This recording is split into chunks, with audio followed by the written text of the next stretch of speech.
Hey everybody, my name is Paul Arthur. Welcome to WizeUp. Going to talk some politics today, everything from the threat of U.S. tariffs to immigration, affordability, of course.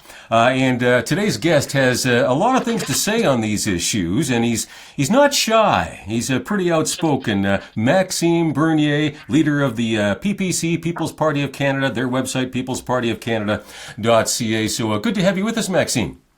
Thank you, Paul. I'm very pleased to be with you. Well, I'm looking forward to hearing what you have to say for sure. I'm guessing you're probably pretty busy now, traveling the country, getting ready for the upcoming election, getting your candidates ready, that sort of thing. Yes, absolutely. We have a lot of candidates right now, but we still need a couple of other candidates in some ridings across the country. So I'm traveling, and we want the party to be ready for the second week of March. That the election may be called at that time Wow. if Mark Carney is elected, and I think he will be. So we have strong ideas. We will have strong candidates and ready for this campaign. Okay.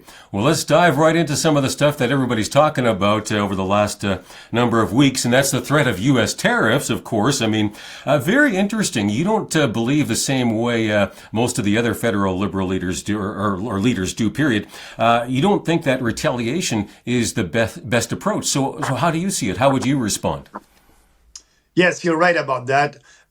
I'm the only leader, and we are the only political party who's against regulation and imposing tariffs dollar for dollar, like Poliev said, and Carney and Freeland and Stephen Harper also last weekend wrote a letter about that. It's crazy to do that. We won't win a trade war with the US. They are 10 times bigger than us. It's impossible to win. And, they're telling us that they love our country and they love Canada. And Canada is not the 51st state. And so they love us so much that they're ready to tax us more because imposing tariffs, it will be a tax on Canadians. Now, Trump said that he may impose 25% tariffs starting as early as in March. But I don't believe he will impose that. He said that the preoccupations that he had was our borders, the security at our borders, the fight against drug traffickers, fentanyl, and and he wants us to do something there. And Trudeau, and he gave a month to Trudeau to do it. So, and Trudeau decided to reinvest in our own security. I think that's a great idea. And I don't think that Trump will impose tariffs because we are acting now. It's a little bit late, but we are acting. So, but also, as you may know, Paul, Trump wants to impose another 25% tariffs on steel and aluminum uh, in March. But it will impose that on every country, not only us or Mexico, but every country. What that means that our steel and aluminum going to the US will be competitive because the price for every other producers of steel and aluminum, their price will go up by 25%. So we will still be competitive in the US market. And what Trump is doing, it is taxing Americans and American businesses. So our leaders want us to be taxed more with that retaliation tariffs dollar for dollar.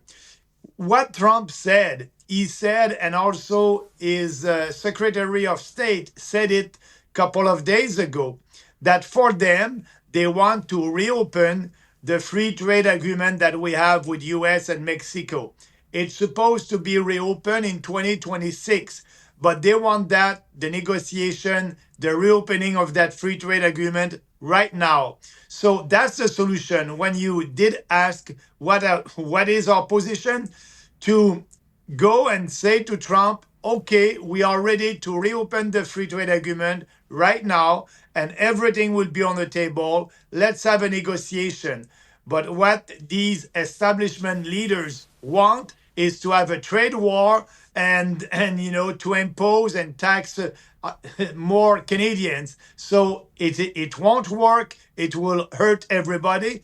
And actually, I must say that Harper said we must do that. And if we do that, we may be in a recession, and that's okay. That would be the price to pay to be independent. But Harper is saying to Canadians, I will impose a retaliation tariffs. You will pay for that, you Canadians that I love so much. And because of that, we will be in a recession. I agree with him on one point. Yes, if the Canadian government is doing that, we will be in a recession.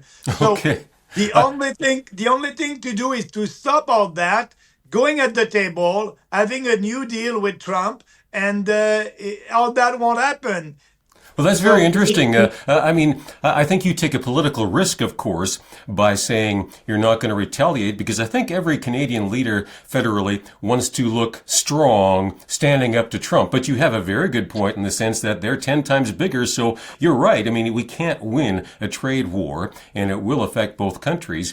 And I do wonder if Trump is just doing this as a negotiation tool, and perhaps he won't ever actually, put the tariffs into place. Maybe he'll just extend it a little while and keep negotiating back and forth. That's possible. But now you're saying your position is to reopen the NAFTA negotiations and so forth. And very interesting. You talk about putting things on the table that every federal leader is scared to do, and that is, let's say supply management, for example, and put that on the table. Well, that's almost like saying goodbye, Quebec, right? I mean, everybody wants votes in Quebec, but you're willing to risk that? absolutely. And that will be for the good of Canadians. As you know, because of that cartel, supply management in dairy, poultry, and eggs, we are paying twice the price if you compare that with the prices in the US. So we need to abolish that. We need to have a transition period for these producers, and these producers must be able to export in other countries. Now they are not able to export because of that cartel. So yeah, we must put it on the table.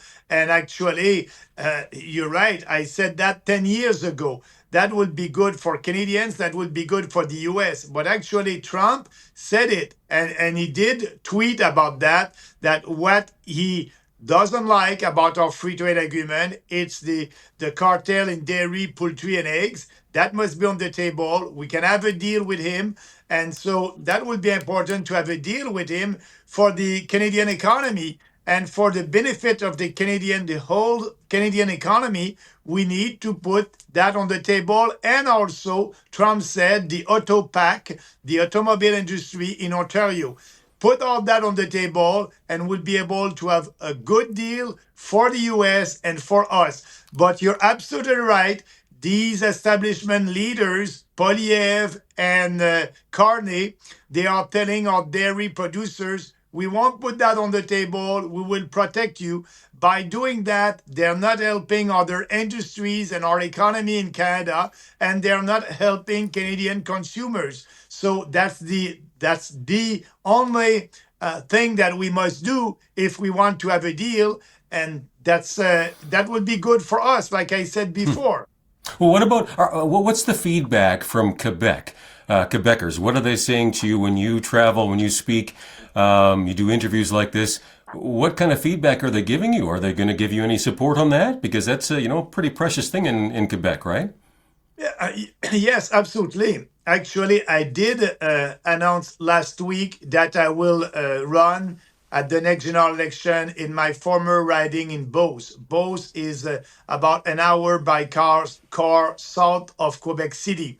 And that's a rural riding, half rural, half urban. And there's a lot of dairy producers over there.